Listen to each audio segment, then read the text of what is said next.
My name is Marilyn Smith. I'm the founder of the Energy Action Project, and we are part of the Community Energy for Energy Solidarity, or CEES, as we call it, as the communications and dissemination partner. CEES has 9 or 10 partners, depending how you count them all together. And it was launched partly in response to the EU Green Deal, which identifies energy communities, or ECs, as critical to the just clean energy transition and to tackling energy poverty. But the current case is that many of the systems are not yet in place to see that happen on a large scale, and that refers to, sort of all the things you need in an ecosystem. You need policy, you need financing, you need mechanisms to help people in energy poverty. And so CEES is very much looking at how can we build up both knowledge and practical experience in all of these aspects of delivering services to vulnerable households, as well as investigating the policy frameworks that help or hinder such activities. And it's also probing the very challenging aspect of how do you finance this kind of work. And it very much recognizes that, and this is something our partners have all experienced this year, it's very resource intensive to directly help people in energy poverty. So you need a different financing or business model or cooperative model in order to add this to the things you're doing as an energy community. To join CEES, each of the what we call the pilot partners had to agree to try something completely new in this area, in their operations, that would ultimately help vulnerable households. So they didn't all necessarily say, we're going to try something new that is a new service to these people. Some of them said, we're going to try new ways to finance the work that we need to do to help these people. But ultimately, there has been an element of helping vulnerable households in each pilot project. One of the first things we did as CEES was to run a survey to try to figure out how many community energy projects were already tackling energy poverty, or how many wanted to. And of 100 responses, we found that about 85%, and Kevin or Rosie can correct me if I'm not giving the right data, but about 85% said that they wanted to tackle energy poverty or work on energy poverty, but very, very few were actually doing it already. So that really spoke to us of the need for CEES and the value of it. And the ultimate output of CEES is going to be to create a toolkit that will help other energy communities replicate the measures that CEES has proven to be effective, and hopefully will help you do those in more effective, more efficient and cost-effective ways. So we recognized right from the beginning that there's a few different things you need to do in order to tackle energy poverty. You need to find out who is in a vulnerable situation. You need to figure out how to identify or how to engage with those people. And then you need to figure out how to take actions, and that might be soft actions like helping them better understand how they can use their home appliances and equipment, or it might be hard measures where you go in and do some level of renovation or even do a deep energy renovation. Then the fourth thing is, how do you set up, as I said, those frameworks so that the support mechanisms, which we looked at as both the policy side and the financing side. Another aspect is, how do you measure the impact? How do you measure the impact of what you're doing? And then an overarching role in this is the University of Birmingham is looking at how do you evaluate not the individual measures that you might take, but the whole process of doing all of these things I just described in order to tackle energy poverty.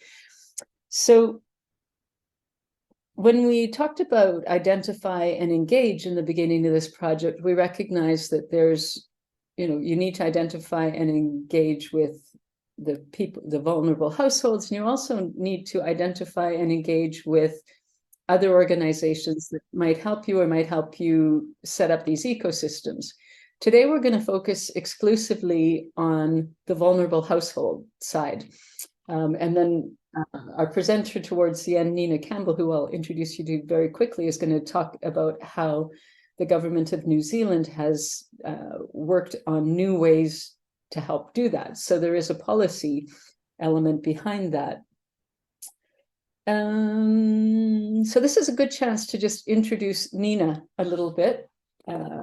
And so Nina, as I said, was with the government of New Zealand for a number of years, and she's recently come back to Europe. I know Nina, it's about 10 years now. We worked together at the International Energy Agency when Nina was lead author on the multiple benefits of energy efficiency report. And so Nina, just take a couple minutes to introduce yourself, and then we will come back to the other presenters, actually. Sure, thank you, Marilyn, and good afternoon, everybody. It's a real honor to be with you. I'm really excited to be back in Europe. As Marilyn said, I've been most recently working with the New Zealand government, which is my home country. But yeah, this is my sort of first foray back into the European space, dealing with energy poverty, or as we call it, New Zealand energy hardship. I'll talk more about that when it comes to my turn, but I'm really looking forward to hearing more about these projects from what I've learned about them so far. Really exciting work. So yeah, look forward to the discussion later on. Great, thanks, Nina. And just to remind people, we've kind of flipped around the typical webinar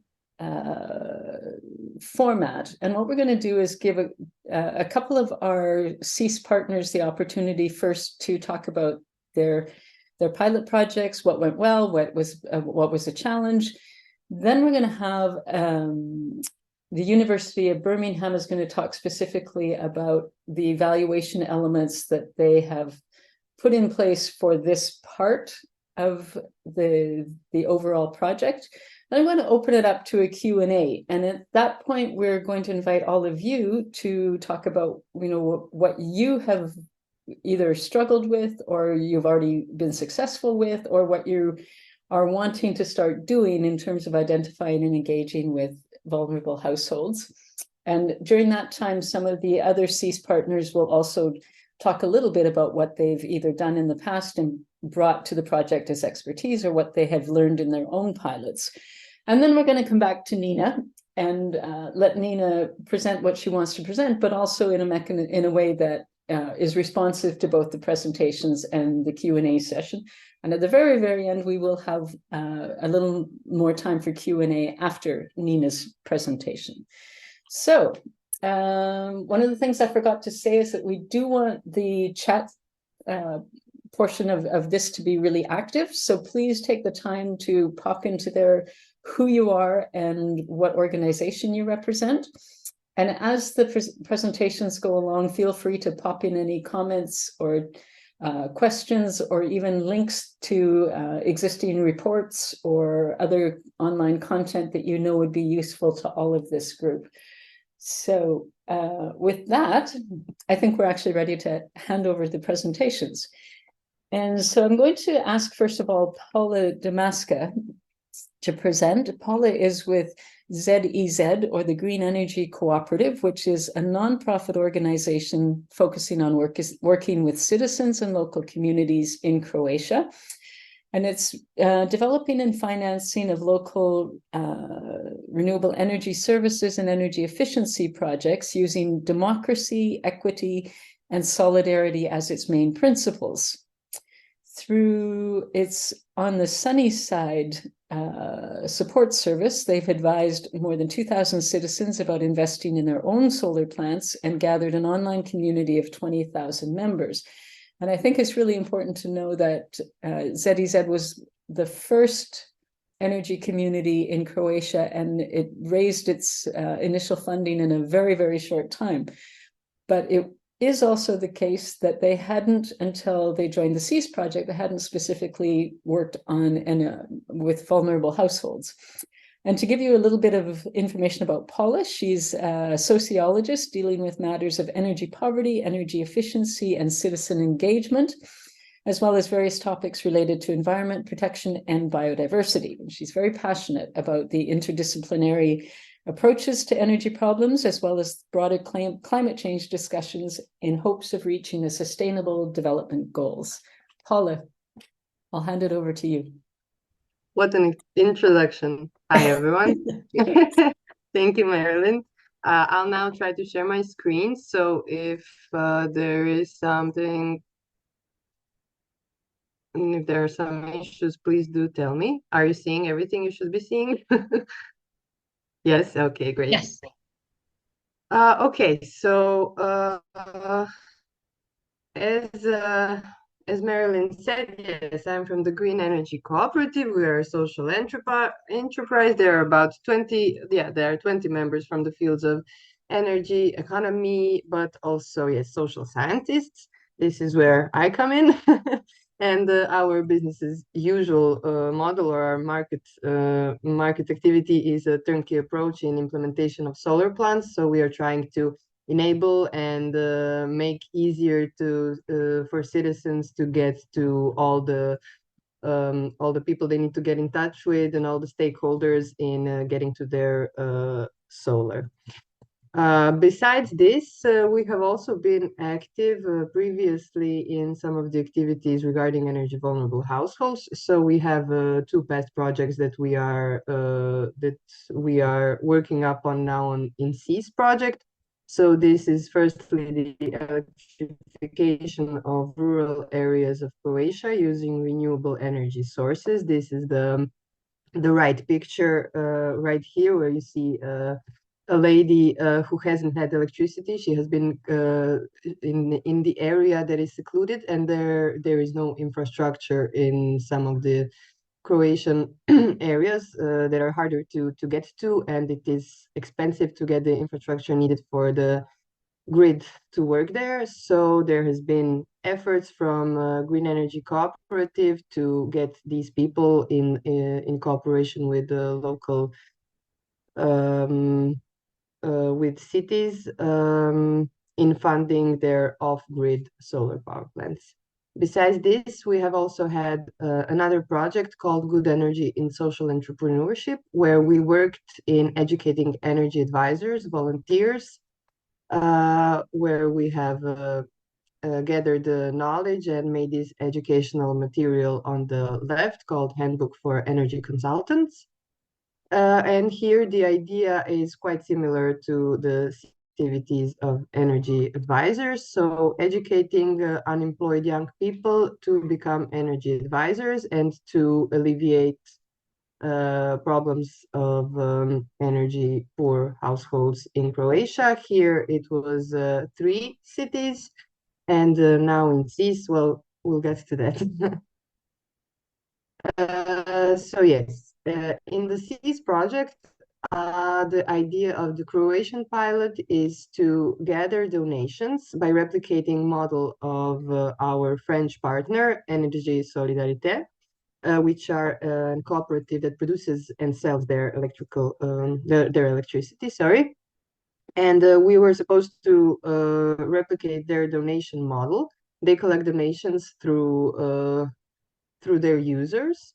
So they give them the opportunity to donate the electricity that they produced but didn't use. Since we are not an energy cooperative that produces our electricity, we went to through this donation campaign by splitting it into 2 parts. In the first part, we gave the citizens the opportunity to donate money, and then we offered private companies or private investors to which are socially responsible. Those were the ones we went to first, to match these donations from citizens with their own donation. So far, so good. We still do have some work and some collecting to do, but we are almost there, so we are happy. With these micro donations, we are obviously trying to alleviate energy poverty, here concentrating on Zagreb and Zagreb County. And the biggest drawback basically that we have had here is the lack of data and the lack of analysis done previously on a national scale, but also on city scale and on all scales basically, which we are hoping with this project and with guidelines and toolboxes made as deliverables here in this project to try to help our decision makers and scientists to collect this data on a sustainable way long term. But yes, the the information we did have from the on a national scale were more based on financial situations and material exclusion, social exclusion, and material difficulties of people. And what we have found out here is that the population age 65 and more is the most vulnerable group, especially women, since they are paid less while working. Their pensions are also smaller than those of men. Especially those are the households that do not have dependent children. So they're single households, and there are a lot of them in Croatia and in Zagreb. I will not go through, I will not read all these statistics right now. I believe that all our presentations will be shared, so you can go through it later. So we have more time for talking later. But yes, we were dependent on these statistics that were not exactly what I was looking for, but they were good enough for me to make criteria on who we are dealing with and who our users will be in the end, who we are trying to help, basically. Yes, as I've said, there is no comprehensive national plan reserved for solving these problems in Croatia. And what criteria we have set up for so that the energy vulnerable households that we will try to help with these donations will be meant for beneficiaries of national allowance for the elderly. Those are people who do not have the right on a pension, regular pension, because they don't have enough working hours in them to be beneficiaries of that one. Then beneficiaries of minimum guaranteed compensation, then compensation for vulnerable buyer of energy products, and pensions up to 400 euros. We have been able to map 250 households in Zagreb and Zagreb County, but this has not been an easy road. What we found was the biggest challenge was the low trust levels towards people claiming to give any kind of support. So people here in Croatia who have been, and I suppose not only in Croatia, but this is what I'm here to talk about. They have low trust levels towards institutions that are giving out help to them because they often have bad experiences. They have low trust level in institution overall, especially those claiming to help them because their past experiences were faulty. So the goal here was to provide the elderly small savings packages. So what we have done with the micro donations is we bought energy efficiency packages. Those packages, I'll quickly go to the next slide just for you to see. Those contain 6 LED lights, 1 door brush or door seal, 12 meters of window seals, 1 extension cable with a switch, 6 meters of radiator reflective foil, and also 2 faucet aerators. With this package, we calculated that they should save up on heat, energy, and electricity, and also water up to 200 euros on a annual scale. So we went into action of collecting registrations for these free packages. And what I've done here was first, I went to the Red Cross initiative, and I managed to get in touch with people who are in charge of a so-called social shop, which is where people who are recipients of some kind of help from Red Cross, they come there once every week and they collect their food and other supplies. So seeing as those are people who are their beneficiaries, we managed to collect those people, and I went there a few times in a row to talk to them and to present them our work, what we are doing, why we're doing it, and what they can get out of it. So I came with a package, I showed them everything. Not much success here, unfortunately. I mean, we did get some registration for this, but unfortunately, not all people who participated decided to register in the end. Other efforts in getting to the registrations was through centers for social welfare. We were able to put flyers and posters there so that anyone that come in that are their beneficiary or user can get to this information. Also by putting up flyers in the local boards, local counties, also public institutions such as public libraries, public clinics, public pharmacies, kitchens, and public kitchens. Also, I went there and put out the flyers and posters. We have also managed to distribute all these calls for registrations through Retirees Union of Croatia, which also handed out this information to their to their peers. All of this was lucrative, so to say, but what helped the most was our appearance, or my appearance in the TV show, national TV show that goes out early in the morning called Good Morning Croatia. I had like 5 minutes of airtime there to talk about and to present just the package and to accentuate like 5 times that all of this is free and no one has to do anything and that it's safe. I also took into account that people, especially elderly people, especially those who live alone, might be afraid of someone coming into their house, because the idea here is that our energy advisors of volunteers that we've educated are going with these energy packages in the home of the beneficiary, of the person who registered for it, and they help them install this package in their home, and also to go through the survey of where we are collecting and analyzing data with help, of course, of University of Birmingham, our partner on this project. So yes, this entails us coming to their home, and I anticipated that this might be a problem because of the low trust level that I already saw was was going to be an issue.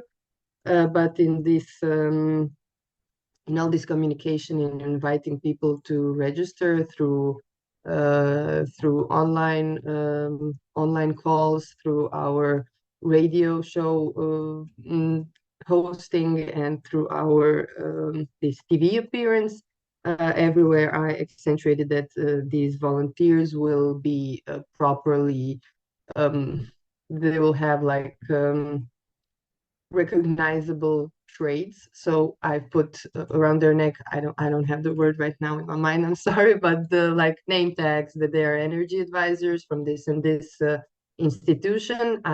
When I called the beneficiaries to tell them that we are coming, I've set the time, like it's 8 p.m. or whenever it is. I told them that 2 people will come, that they will have this yellow around their neck and that they will bring a brown bag with them so that they know who is coming to their door. All this information was not shared on the television so that someone might, use this info to get in. Yes. Okay. So yeah, in this TV show appearance, after it, we've had 3 days of constant phone ringing, and we've collected the 200 registrations. We had to have 250. So we managed to go through more than half of registrations by just this one TV appearance, as opposed to all my previous efforts with going to with the flyers to all those public places and everything. So yes, this is one big lesson learned. And yes, this is the last part. Sorry for going back and forth, but it's kind of intertwined, everything, all the activities. So yes, the energy advisors, we have educated 6 of them to be exact. And the modules that we went through while educating them were firstly the energy poverty in EU and Croatia, to put like definitions in and to give them kind of context on what energy poverty actually is, because not a lot of people in Croatia are known with the term. Then energy efficiency, equally as important for while talking about energy poverty, obviously. And then we went through Is There Troubles campaign. This is what we call the donation campaign.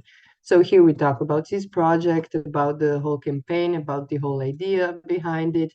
And the most important part, we go through visiting the household step by step, how to do it, when to do it, in which way to talk about vulnerable people and with them, how to go through the survey correctly to make sure that we are collecting data the way it should be collected, so that the analysis come out correctly. And of course, we give them a volunteering contract where we define the minimum and maximum of their involvement in hours of their activities that they're supposed to do, and the whole duration of their volunteering. Also, they after they will be done, they will get a certificate of volunteering, and they already got the certificate of education. Here on the right side, you can see an example of how it looks. And yes, I think I managed to cover everything. I hope I didn't take too much time. And for all additional information, you can feel free to contact me on this mail. And I believe that you will also get the PPT. This is all from me. Great. Thank you. Thanks, Paula, for a good overview. And it's been really interesting over the last year and a half to hear Paula go from being like, oh, no, we're never going to make it. We're never going to make it. Oh, I got to go on TV and look what happened. Yes, it's been a roller coaster, but I've loved it.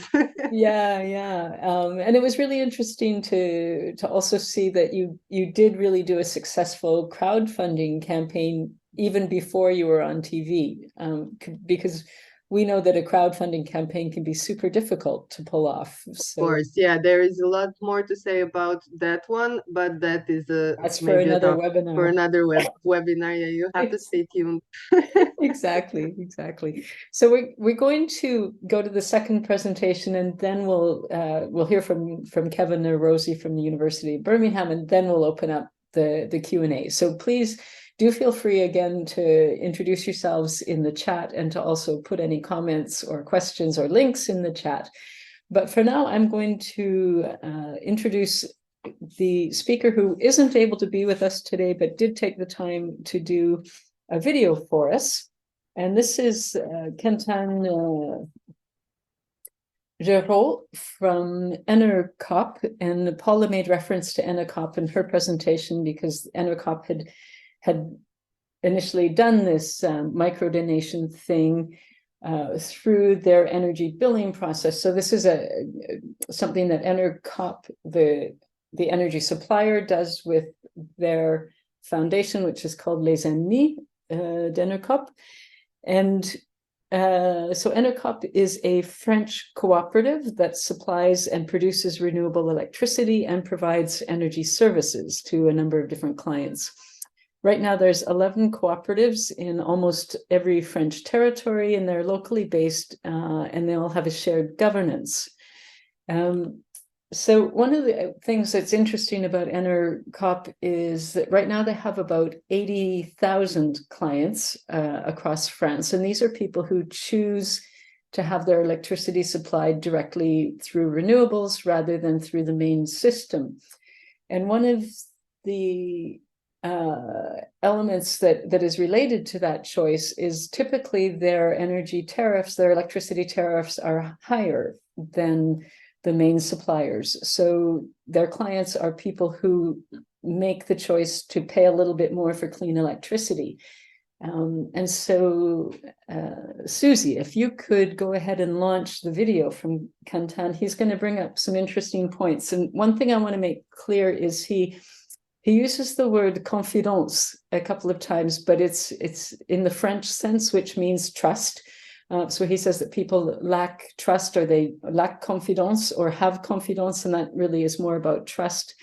And then he also uses the term militant a couple of times, and that is really about people being very, not necessarily militant in a military kind of way, but in a very, I have very strong opinions or principles in relation to this.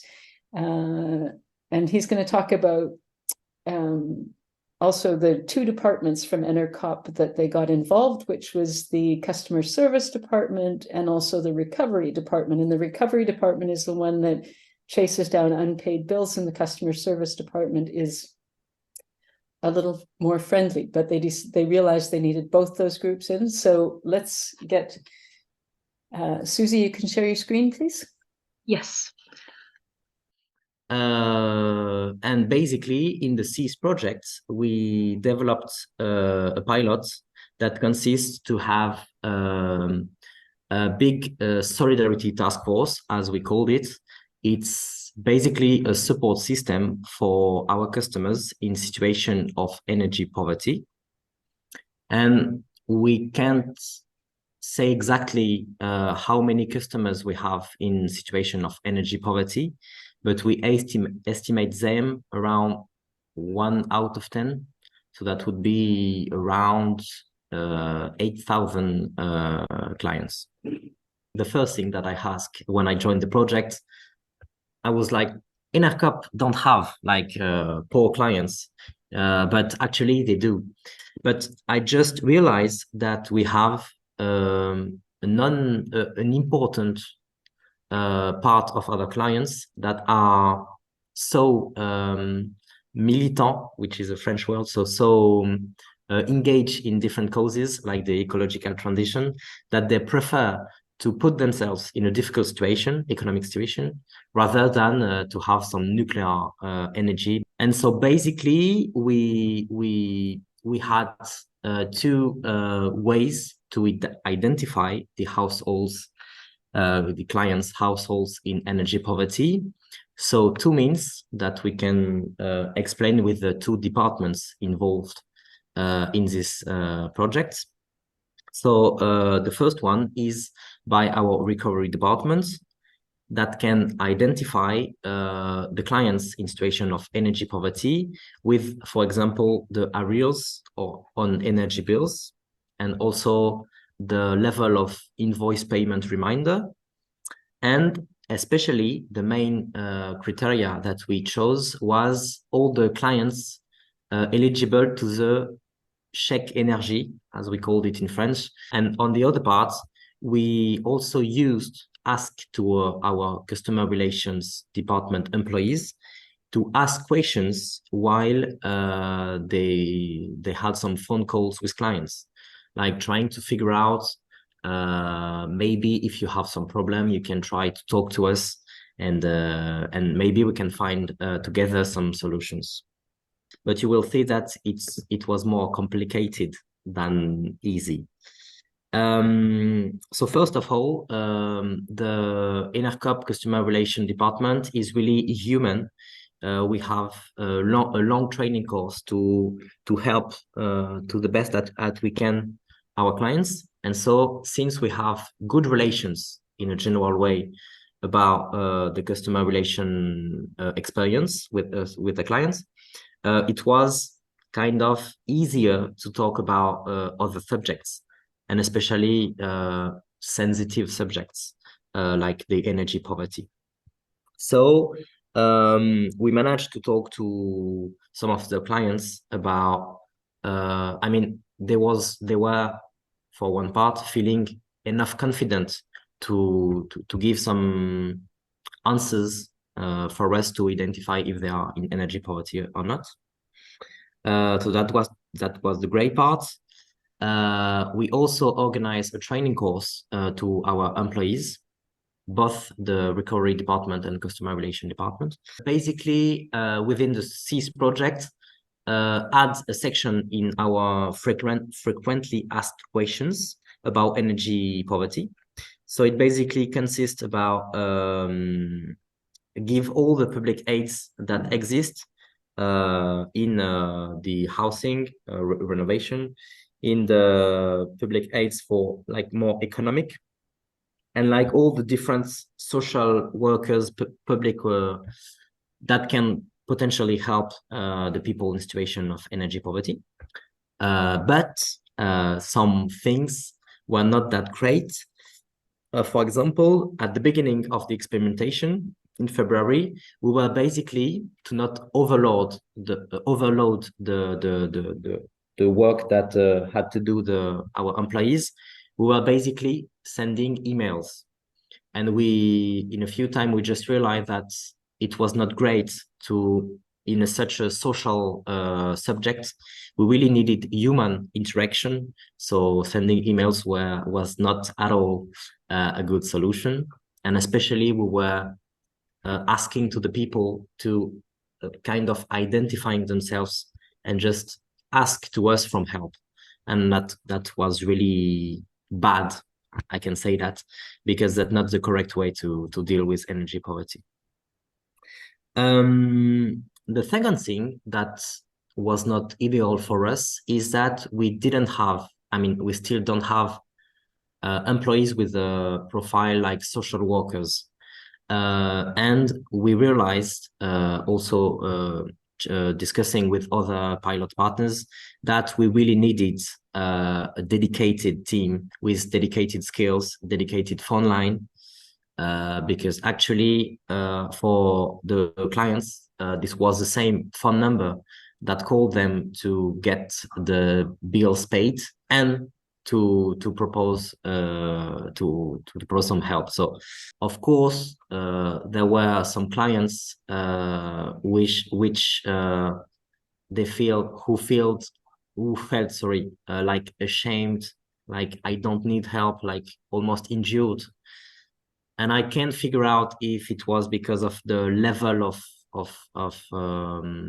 adaptation of the discourse of the wording, or if it's just a sensitive subject and it was just complicated. But basically, we really realized that we needed some dedicated employees that know how to deal with energy poverty, because actually our, let's say, regular customer relation department was not, as we say in French, they didn't have the tools, the weapons to deal with energy poverty. So we decided to adapt the process, and basically we dedicated some new budgets, and we will build at the beginning of the year 24 a new section is our customer relation department, dedicated to deal with all the energy poverty subjects, which are not only deal with energy poverty directly by calling the clients. Yeah, actually, we really struggled to engage people, because it's okay, it's not that easy to just talk about the subject with clients, but then we really struggle with our actual teams to keep a long-term contact with the clients. And I think that's really the most important part, to engage people, because if one day Corinne is calling you and ask you some personal questions about the disease, about your housing, about the number of kids, and then 2 weeks after, Florian is calling you, and you don't feel, I think the clients don't feel enough confident to confess. And so that's really the reason why we decided to have a dedicated team, because to really engage people and to have a long-term follow-up with them, we really need some personal human interactions. I think it's really important, it would be my conclusion, to have one reference, one person in the structure that really grabs the subjects and put it on at the level of the whole structure. Because I didn't say it, but at Enercoop we have 150 employees, so that's kind of small and big. And actually, I feel like it was me working on the subject, a little bit of the customer relation department and the recovery department, but it was really complicated to make them work together. And since we catch the director of the customer relation department, he is now heading the subject, and they are talking about the subject and how to organize our new dedicated team at the level of the direction, that the advisory board or something like that. And that really changes everything, because the thing is, we have to see to keep the open-minded eyes and see at the level of the structure, and not only that one project. The fight against energy poverty should be handled in all the structure, and we have to accompany that work in a big way and not in a narrow mind. Great. So that was some very interesting insights from Quentin, and it was super exciting for me to hear that the CEES project has fundamentally changed how the company is going to go forward. I want to now give the floor to Kevin Burchell. Kevin is a research fellow at the School of Geography, Earth and Environment Sciences at the University of Birmingham. And he's an experienced social science researcher and evaluator with specific expertise in energy demand and community action. And Rosie, I've just seen you come up on the screen as well. Are you engaged? I'm sorry, maybe I've mixed up who's going to speak. No, it's fine. Kevin's going to present. I'm just here as well. Okay, well, I'm going to quickly Birmingham. introduce Rosie as well, because maybe you'll have something to say. Rosie is an associate professor of human geography at University of Birmingham with 15 years experience in research, publishing and teaching on energy and society issues, including energy poverty and energy justice, and collaborating on research projects across a number of different countries. So we're going to let Kevin go ahead and speak, and then we'll open up the Q&A session for everyone. Kevin. Sure, thanks a lot, Marilyn. Great to see everybody. Yeah, I'm going to share some slides in a moment, but I just wanted to touch on a couple of points that, because what we've been doing, Rosie and I, is we've been talking to all of the teams that have been, the 6 teams that have been running projects. And, there are some interesting themes that come through about the common challenges. And, one of the common challenges, and it came out in slightly different ways in what Paula said and what Quentin said, was it can be challenging to make sure that you're getting the right number of people coming in to your project. Not too many, as you might get if you appear on TV, and not too few. And I think, Paula developed a kind of a backup list, a waiting list, because she had so many people and not enough resources to deal with the people.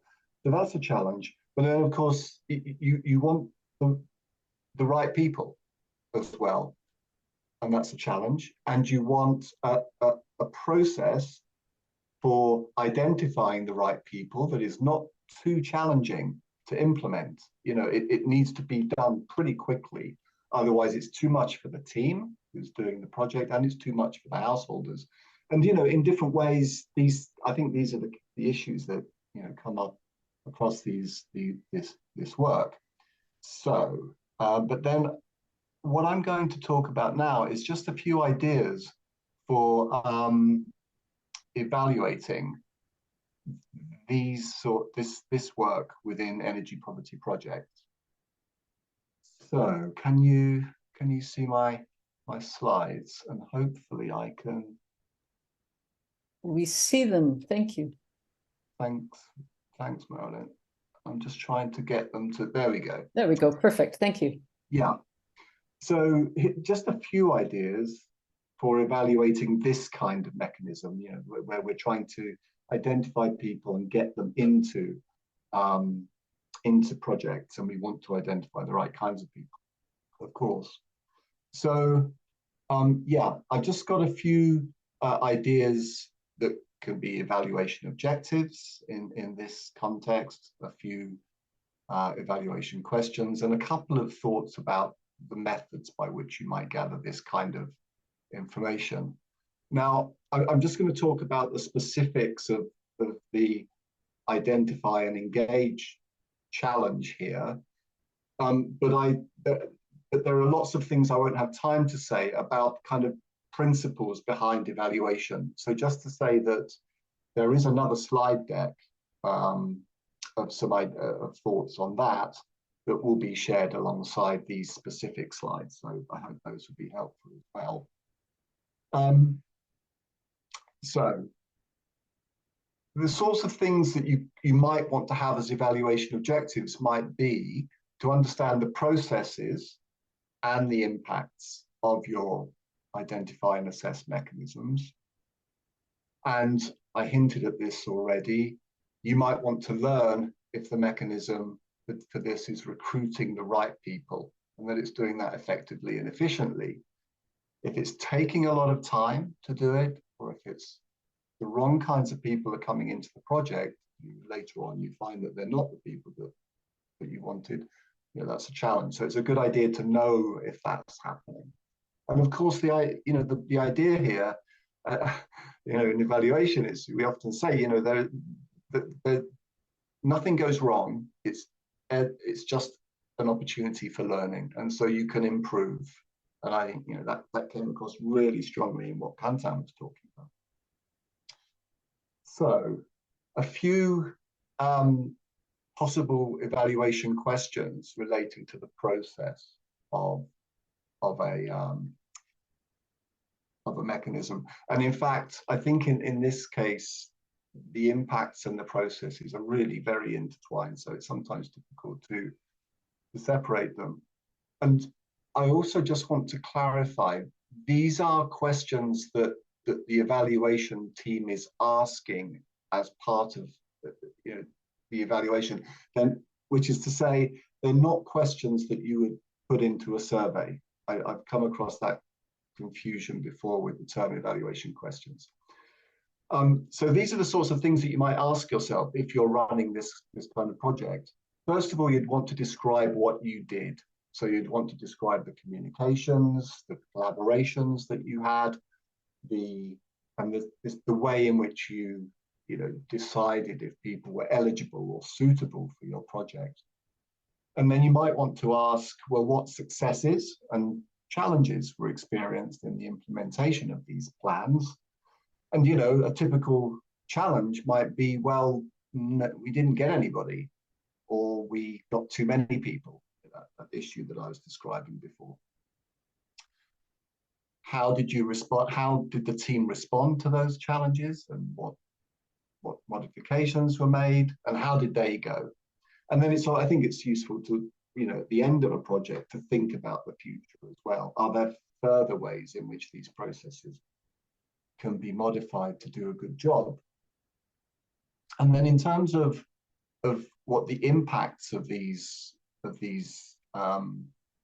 processes might be, we might want to ask approximately how many households are reached through the communications, how many households entered the eligibility assessment, and how many households successfully went through that process. And that would tell us about how many eligible households were recruited into the project. And one of the things that we're often trying to get a handle on, it's not easy, but we're trying to understand the attrition that takes place, how and why people drop out during this process, with the objective of improving and developing a program. And finally, just a couple of thoughts about some methods by which you can answer some of these questions. Well, really good record keeping of a household's progress through the program, into and through the program is really important here. So this, for for many of us, this will imply Excel spreadsheets, to keep records of these sorts of things, dates on which things happen, points at which people drop out, all those sorts of things.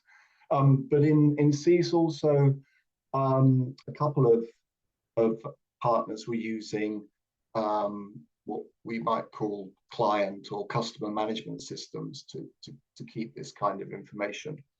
It's really useful also to talk to the project managers and the delivery team about these issues, because they will be able to tell you a lot about how things went in terms of getting people involved in the project. And this is quite challenging within the context of energy poverty and these kinds of projects, but you might also be able to talk to households about their experiences of this, or the delivery team might be able to do that.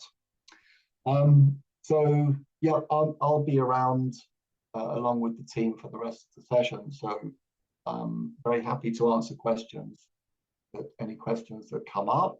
But and Rosie, you may want to add something as well, but no, okay. But for now, thank you very much, and I'll stop sharing. Return you to Marilyn. Great. Thanks. And I've just popped into the chat a link to the CEES website where we have, you can hear more of, you can listen to a previous webinar that Kevin gave on the principles and themes of evaluation. And there's a blog related to that as well. So if you want to dive into this more and eventually contact Kevin, please feel free to do that.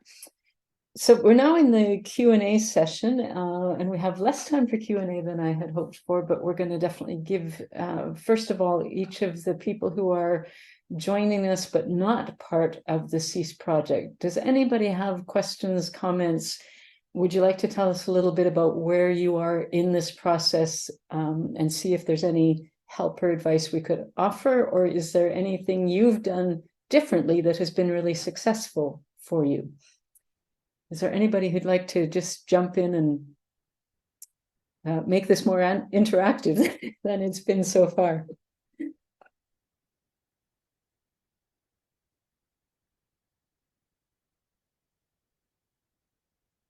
Okay, just to keep the ball rolling a little bit, I'm going to give the floor to Sabrine from Les Sept Vents to talk a little bit about what they've been doing.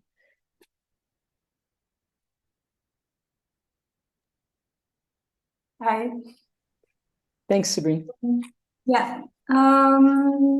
So about Les Sept Vents, our experimentation was to help people in energy poverty from the moment that they call our organization to the moment that they will have a participative work site on their home to be refurbished. And the part about identifying was a bit constrained, or we had like things that we couldn't do because we are a public service provider and we can't advertise for the energy counseling that we do. So basically the people we work with are people that have learned that we exist through public communication, their municipality and a national agency for housing. And these people that we help are not people that are especially in social poverty. We work with people that are middle class and upper class. And this was a big challenge for us to identify in this public who can be in energy poverty. So you have all this definition from the European Union and from the French state. And we had to train our energy advisors to learn how to apply criteria to know if people that are contacting them can be considered energy poverty. And all this was quite hard at the beginning because our energy counselors have their own way of working. They apply what's done and given from the state. And they are also overwhelmed with work. So this was a big challenge at the beginning of the experimentation phase, because they didn't especially have time to hear our team and stay and read what we have sent to them. So this part was quite challenging, but I think it took like 4 to 6 months. And after this, we had many of our energy counselors that were just coming to us and saying, oh, you know, this person just contacted us and they are buying this big house. They don't have enough money to refurbish everything, and the energy bills are, the energy audit of the house gives a simulation of the energy bills to come, and it's like impossible for them to heat this house. So they have like really catched what we were looking for, and they also were able to identify from these people calling people that were really in social poverty. And the work is still in progress, but we are really happy to see the path that has been done until now.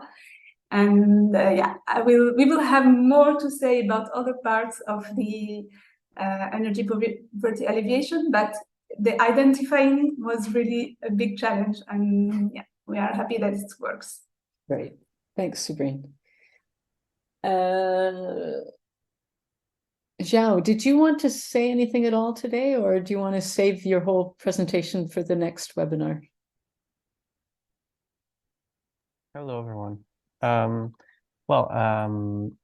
I have some things that I can say that I won't say in the next webinars. Okay, go ahead. So it's about home visits that some partners are doing, and that we also want to do in our pilot, but we've been feeling that is a challenge. It is really hard. People are not comfortable in receiving strangers, even after meeting us and liking us in the workshops and having a chat. They are not eager to do it. But something that confirmed something that we already knew was that in Braga, we went to Braga in the end of September under another project. It was a service that we did. The project was Sun for All. It's also an Horizon 2020. And the situation there was different because we did the home visits with the local housing company that was owned by the municipality. So people opened the door without any effort. And we went with, so it was 2 people from Cooperative and 2 people from that housing company. And it went pretty well. We delivered energy boxes like other partners also do, and it was a really good thing. And with talking with the architect that I went with, he said that it really softened people before doing the visit. And then people were very keen on showing the problems on their houses and also telling them to the architect, because he was also organizing the renovations that they are going to do. And it was positive to integrate energy efficiency advice within the discussion of the works that were going to be done. Some people were paying a lot on their bills because of old appliances, like the gas boilers that were old. But I just wanted also to highlight one of a dramatic situation, because people that were usually the top apartments in the buildings were the most vulnerable to mold and that kind of things. So there were 2 people at least that had a nervous illness because of the conditions they were living in. And the worst situation was someone that had to keep the windows always open to mitigate the smell of mold, and 2 rooms of her house were unusable. And then she was very scared the situation would continue during winter. And in these situations, we probably other partners also have seen situations like this. For me, it was a first time, but it's you you are a bit in a shock, and then you don't know what to tell. So what are you going to tell these people? What can you save? You know, I mean, they are already saving a lot. They don't have a lot of money. They don't have a lot of conditions. And in here, I think we just maybe change the supplier will help them have more affordable bills. Okay, that's good. But then the needs are very structural. But in general, it was a positive experience, and I think we could help some people there. And yeah, just to finish, it's also interesting how diverse the situations were inside the same building. The houses that were the same, but then because they were in different places in the building, they would be suffering a lot more, or because the the pumps, not, I don't know, the thing where the water goes through, Water if pipes. they the water pipes, if they are rotten in some place, then that house will suffer a lot more than others. Great. Okay, so as he made reference to, Zhao is going to speak at more length next week when we talk about this need to engage with other actors who can help you access those households or help you provide services to them. So we still don't see any questions coming up, and we're a little over time. So Nina, I'm going to now invite you to come onto the floor, and I'm going to give it a little bit more introduction for Nina. So as she said, she's an energy efficiency policy expert specializing in human-centered energy and using social science approaches to, I love this phrase, to unpick the wicked challenges facing the clean energy transition. She's also an advocate for the critical role of impact evaluation in supporting better outcomes, and is the co-convener of the Energy Wellbeing Evaluation Consortium in New Zealand. And she's on the board of the Energy Evaluation Europe and Asia Pacific.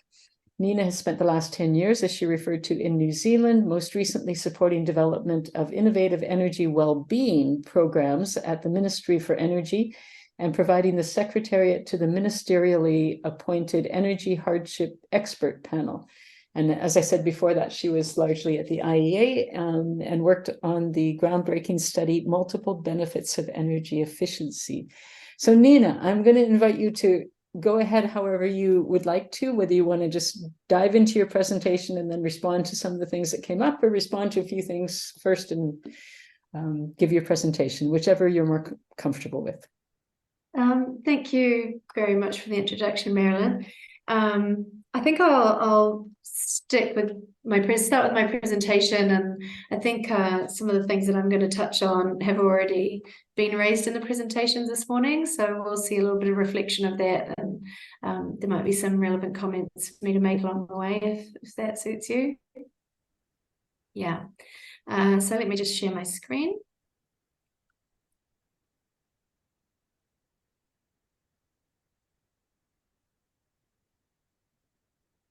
Can you see that? It's perfect. If you can jump into full screen mode, it would be great. Yeah, it looks like full screen. Let me try again. Okay.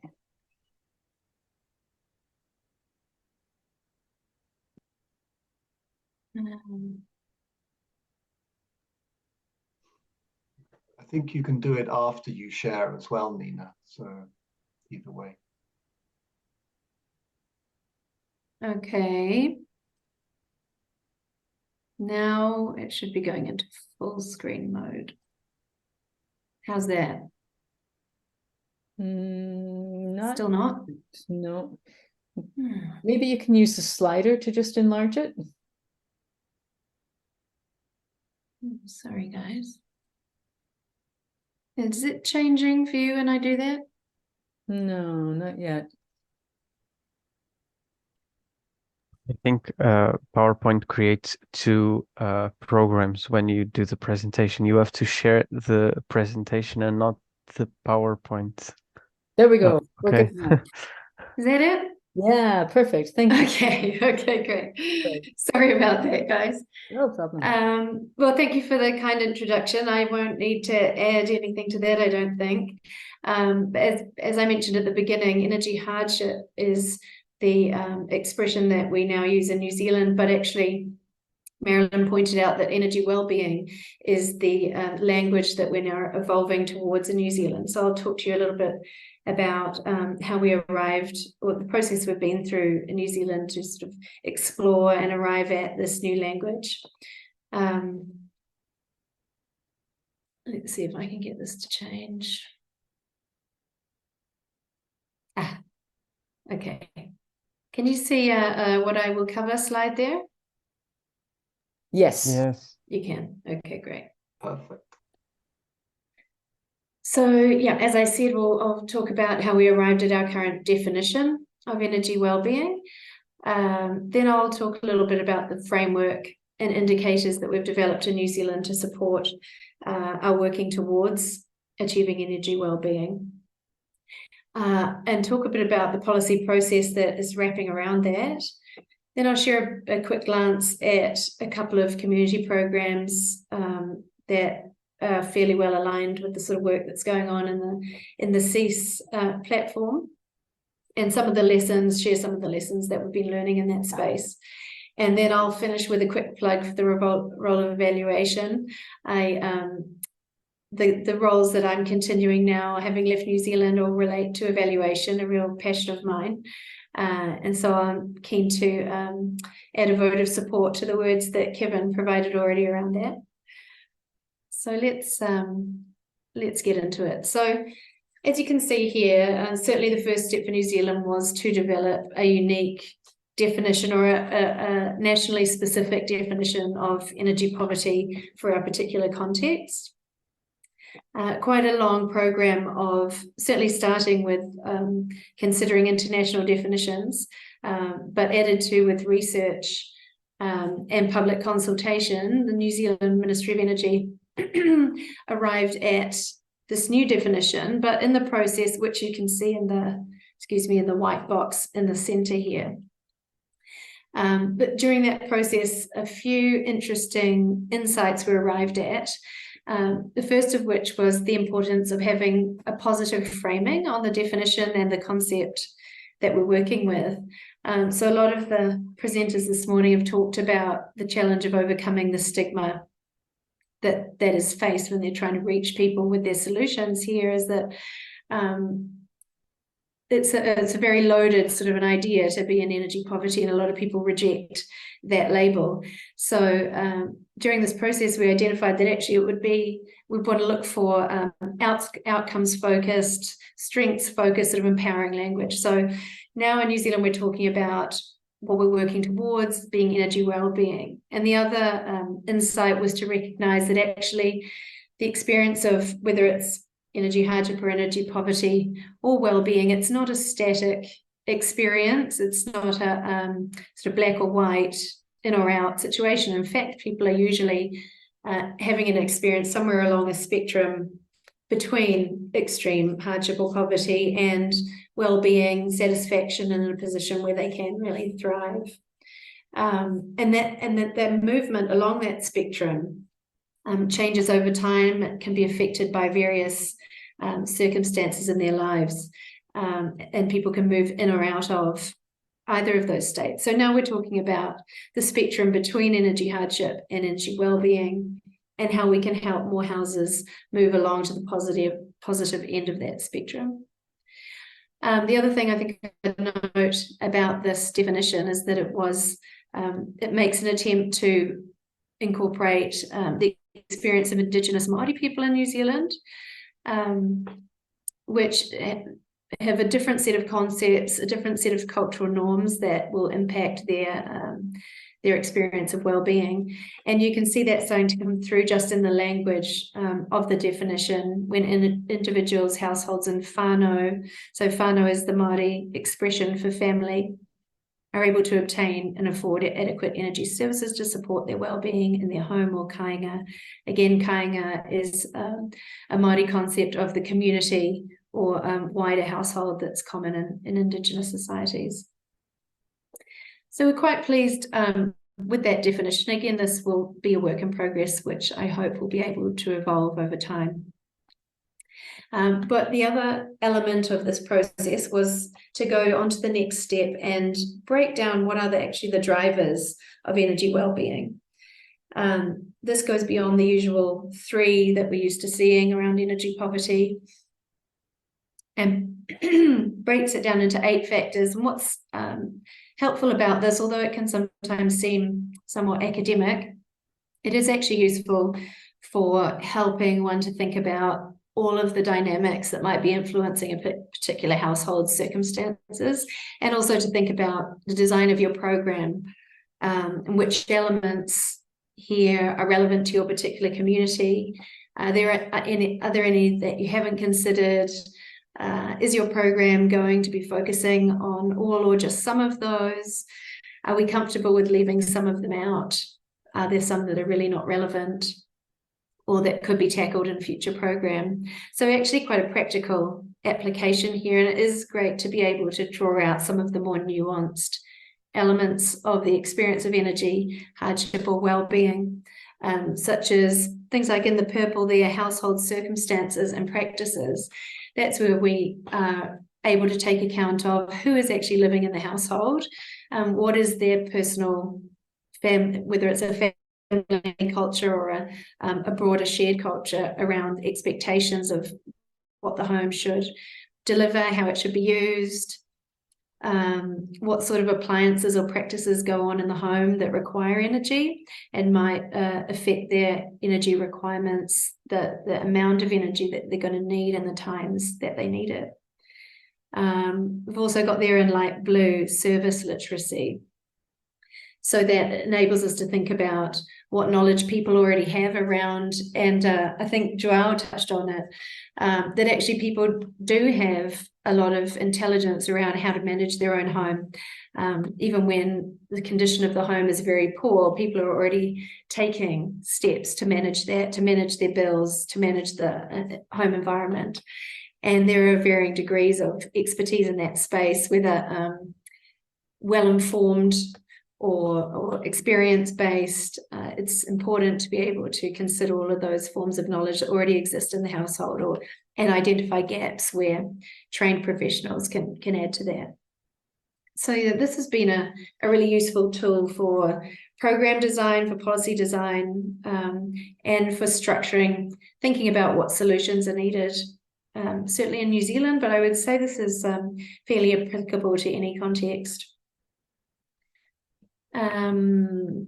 The next step in this process in New Zealand was to arrive at a way of measuring how we're going in terms of moving New Zealanders towards energy well-being, and achieving our goal in that space. And this is by far the most complex of the steps that were carried out. Again, a long process of research, looking at ways that energy poverty has been measured overseas, and consulting with the different cultural groups that were relevant in this space, led the Ministry of Energy's data team to arrive at these 5 indicators, which have now been proposed as the measures by which we've just established a baseline for the current state of energy well-being in New Zealand, and we'll use these 5 indicators to track progress over time, hopefully start to see a positive trend appearing. Obviously the value of indicators is really to make sure that we can do that tracking of progress over time, to make sure we are actually having a positive impact, as well as at the national level, but also at the program level. These same indicators could be integrated into impact evaluation surveys at a micro level. All of these questions were selected partly because they are already collected on an annual basis through Statistics New Zealand census surveys. So there's a very robust background of data going back in time that will continue to be collected at the national level, but they can equally be monitored at the micro level. There are the strengths of these indicators is that they are very strongly outcomes focused, and that they're very directly relevant to the lived experience of the people in the homes that we're trying to assist. So this is really what it feels like to experience energy hardship, and these are the very specific changes that we're trying to make with all of the types of programs that we've been hearing about today. So that's really powerful. I mean, there are some weaknesses in this list of 5. Certainly the fact that they are primarily subjectively measured would be one drawback. There's a lot of argument for the need for a more objective and more quantitative measure, something related to percentages of income, for example, as is common in Europe. In fact, I think the team working on these indicators is planning to develop them further, in particular in the direction of some measure that would allow an assessment of the depth of hardship that any household is feeling, or the nation as a whole, in terms of distance from an ideal level of energy service. So a measure that would be able to measure the required energy for every home, and in light of the occupants inside it and the energy requirements of that household. But so this will be a work in progress, something that will develop over time. But certainly goes back to the comments made by Kevin earlier, that it is really critical to be tracking what impact you're having in your program so that you can improve over time. I'll come back to that in a moment with my usual plug about evaluation. But I just wanted to share with you a little bit about the policy process that's wrapped around, in addition to these sort of definitional and measurement aspects. So one of the key steps that was taken was to establish a cross-sector energy hardship reference group to inform the policy process. And that has been possibly the most powerful element of the process to date, was to enable regular meetings of people working in this space from across sectors. So not only strong representation from organisations like the ones on the call today, but also academics working in this space, policymakers, and also the electricity sector actors who are active in this space, and the Electricity Retailers Association. So a really important place for everybody to be sharing learning, and a particularly interesting listening to Quentin's experience as an electricity company trying to venture into the space of dealing with energy hardship, is those trust issues are particularly hard, I think, for electricity sector players to overcome, given the sort of context, the historical context of the energy sector not necessarily being in this space. So a lot of learning goes on when non-governmental organisations have the opportunity to talk with electricity companies, as is happening in the CEES project also. The appointment of the Energy Hardship Expert Panel is also another really key step, where this panel of 4 expert members from the community had 2 years to research and develop a set of policy recommendations for the government to consider how to make some meaningful impact in the energy hardship space in New Zealand. That has actually completed that report and will be available on the New Zealand website. I'll provide a link at the end of this talk very shortly. And there were several programs funded by the New Zealand government across all of these spaces, funding for electricity sector activities, funding for warmer Kiwi homes in terms of home renovation, but also some new programs which funded community activity and education in the space, a lot like what we've been hearing today. I'm conscious that we're getting a little bit low on time, so I'll just touch on some of the key points of those. So one of them was support for energy education in communities. This was a program that was with the objective of expanding the network of services that are available to support people in energy hardship in New Zealand. So looking for projects that were already underway, educating communities about energy efficiency, and looking to boost those or to enable them to pilot some new approaches, in particular for identifying and reaching new households with personalised information. So the criteria for funding of those projects are shown here on the slide. And what's interesting about these criteria is that they really reflect the insight, the learning that had been gathered to date around what really works.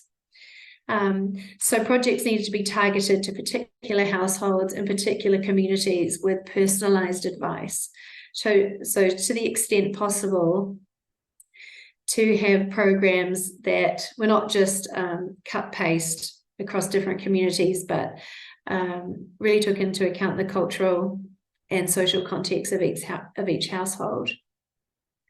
Also needed to be integrated, so able to link to other sources of funding is really critical. Certainly we've heard this morning about the number of the limits of funding, and if there's a possibility to create partnerships that address that, so much better. And certainly those projects need to be measurable. So evaluation is becoming one of the key elements of all of the programs funded in New Zealand now, out of recognition that it is so important to be able to track what's working and what's not, so that we can start to hone in on what really is working.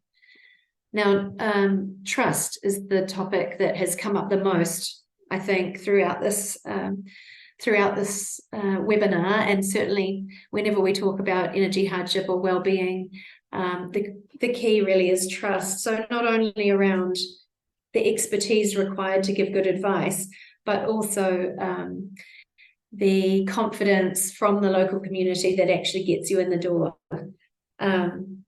So Paula, I think, talked a lot about how to actually make the connections, how to give people confidence that that we can let these people in the door, that we can trust their advice, that invite them into our homes.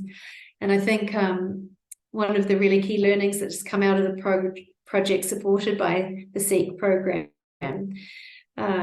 was that actually bringing people in from the community you're trying to reach specifically was incredibly powerful. So not only can you use organizations like, for example, the Red Cross, Paula mentioned an important partnership with the Red Cross. Using them for referrals is brilliant. But what we found really worked was when organizations actually took those people known and trusted in the community and trained them to be the ones giving the advice. So not only was it a referral, but it was that person who then was able to come in, sit down, have a cup of tea and have that conversation in a really trusting environment. That seemed to really make all the difference. I'll whiz through. This is a bit of a sense of how many projects were covered, and certainly most of them were around energy advice packs, as well as development of specialized training and advice programs that were really tailored to the communities that we're trying to reach, and for the Indigenous Māori community that I mentioned earlier.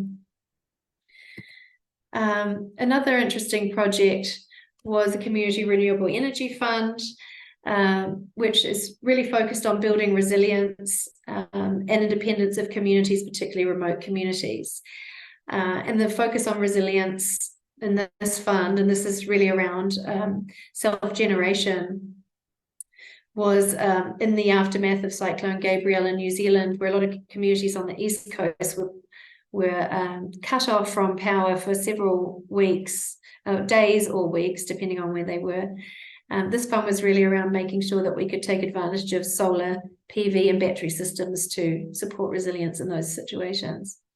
So 3 work streams: one, supporting installations in areas affected by cyclones and other weather events, 2.5 million for a capacity building hub, which was a really critical tool to support communities who generally don't have adequate professional expertise in the energy sector to be able to support these kind of programs. And then the remainder of the fund, about 30 million for projects themselves around the country. I'll wrap up there, Marilyn, because I know you wanted to leave a little bit more time for discussion. But just my final plug is really around the importance of evaluation as a commitment to do better. So not just a paper trail, not just sort of good practice for auditing purposes, but really asking the key questions about, are we making a difference, and making sure that we're able to do more of what works. So I'm really happy to participate in a webinar like today, where that's exactly what's happening. We're sharing experiences about what's worked, what hasn't, And I'd love to stay involved in the conversation and answer any questions or have offline conversations after the webinar to share any other learning that I might be able to do. Thanks for that. Great. And I'll stop there. It was super interesting, and I'm delighted that you were able to join us today and not have to do it from at some crazy hour when you're still Yeah. back to Europe. The right time zone. Yeah, great. So we are at the end of our time, but I'm certainly happy to stay on a few more minutes if people have questions or comments to Nina or to any of the people who presented today. Is there anybody who wants to jump in with a question or a comment? I saw that a couple of people were very excited about the new terminology of energy well-being and hardship. Yes, we have a question. Sorry, I can't see who has put Oh, up. it's me, it's Kevin. Oh, Kevin, there you go, Kevin. Yeah. Oh, thanks, Nina, for talking through all of that. That was very interesting. And yeah, I mean, I am very interested in, you know, the terminology that you're using. It's an interesting move. And I was wondering if you've been working with your terminology in practice in projects that are aiming, sorry to sort of revert to other terminology, but are aiming to tackle energy poverty. Have you trialed it in live contexts? Right. Yeah, thank you for the question, Kevin. I mean, it's interesting. I think people do tend to remain attached to the old terminology. And yeah, you know, the language in New Zealand, it's really energy hardship was the original terminology. So that shift from energy hardship into well-being is definitely happening. And I think it actually makes it easier to talk with people in a project context. You know, we're always talking about that challenge of making the solution accessible and something people actually want to grab. And I think when you have the language that is more positively framed, it actually is more attractive to the households we're trying to reach. So I think the organizations working in the field have been extremely welcoming of this positive framing and using it in practice.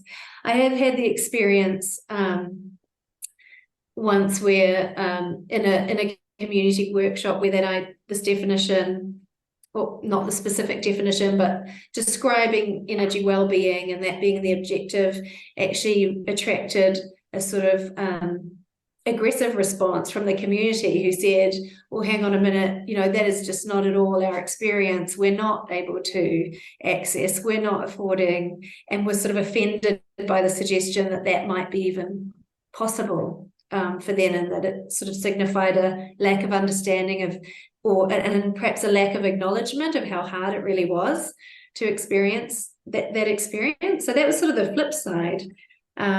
Say actually some people want to have that challenge acknowledged. So it's a delicate conversation, and I think it came up in the presentations that training people who really know how to have those conversations, who have a background in having difficult conversations and engaging with people in struggle, that's actually the key. And the language needs to be appropriate to that community. So we can have our government definition and use it in an academic context or a policy context, but really the language around the kitchen table has to be taken from that community, I think. Right. Does that answer your question? Yeah, it does. I mean, interesting that it can work in different ways in different contexts. Yeah, very interesting. Yeah, thank you. Yeah, and interesting, I think, probably for you as well to have that experience, to realize people feel so far away from that idea of energy well-being that they're quite offended that you would even suggest that is what you're aiming to help them get to. We are going to run out of time here, so I just want to close up with a couple of things. We do have 3 more webinars in this series, each on the next 3 Mondays. Next week, we're going to talk about identifying and engaging with the other actors who can help you reach vulnerable households. And I want to just point out that this one is a brown bag breakfast webinar, because we do have Dr. C. Rotman coming in live from New Zealand. So in order to accommodate a schedule that wasn't ridiculous for her, we're going to start at 9 a.m.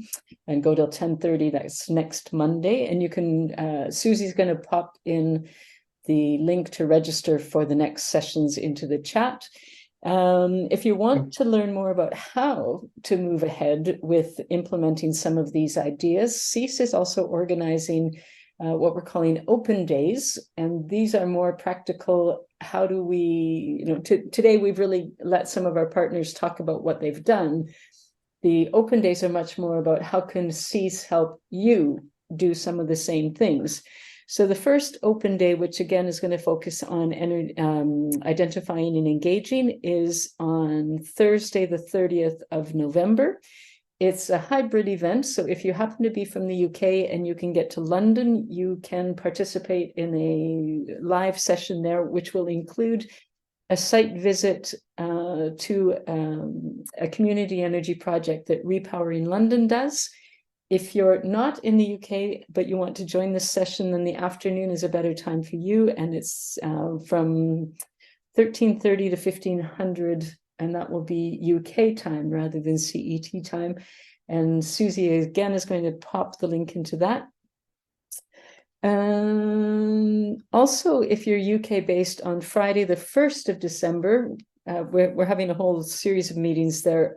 There's going to be a high-level policy meeting to talk about community energy policy needs to the policymaker community. Again, if you're in the UK and working in this space and would like to participate in that event, then please drop us a line and I will type my email into there. And also, if you can help us identify policy people who should be attending that event, we'd be really grateful for that. And the last thing I want to say is, as many of you know, the EU recommendations on energy poverty were published last week. And later today, we're going to post a blog on our website that is our and the ResCop response to that. So have a look for that. And thank you for joining us. And again, thank you, Nina, for taking the time to have a chat with us and tell us what has been going on the other side of the world. And thank you to Paula and to Quentin. And any last questions or comments from anybody at all? We're happy to give one or two more people the floor if there's something. Okay, I guess that's it. So as I said, we will record this. Well, it has been recorded, and we will write a blog and put it up on our website and on YouTube, and hopefully we'll get some more people. Thank you all for joining us. We had about 25 people, which is a nice number for us. And we look forward to having a lot of you back next week. All right, bye-bye.